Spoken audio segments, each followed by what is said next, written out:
Hello guys. Hello guys. Good morning. So wala pa man dyan ako ni na-upload no kanya to ni agiming bulan ni adto mi og Singapore Universal.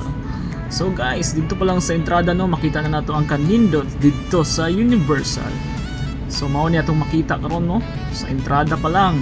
Okay na, pwede nang muli. Nindot kayo Universal gid by sinod lang. Pero di pud basta-basta ang ticket bay. Lami ka na Reese's bay. Hershey's kana. Kani Kisses man yo. Lami po kayo Kisses.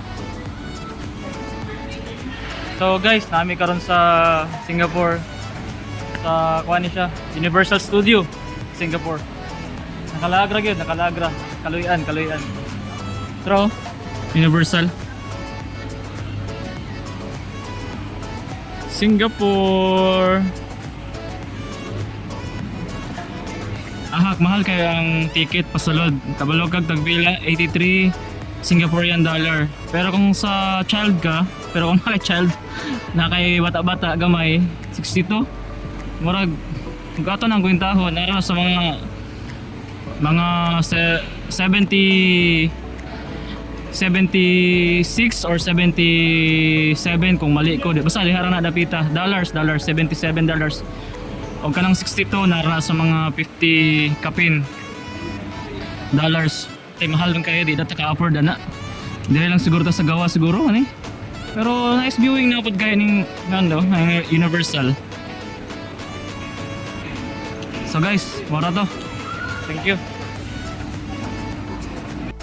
So di na ka magyaw-yaw no kay once in a lifetime opportunity ra nang inana. So mao din ni ang nasa sulod guys.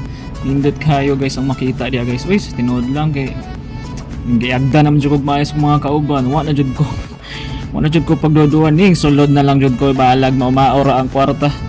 Hala, tangin ninyo ni ang part 1 ni siya. Tangin ninyo ang part 2. Sige guys. Tara guys, kinagunita na jud ako ang ticket. Padulong na gid mi sa sulod ani. Lantawan nyo ang ticket to. Mura gyud ang tahon. Sulod na gid taon eh. Hey guys, mura to. Tangin lang ninyo ang part 2 ani kay murag nindot kay ni siya. Salamat.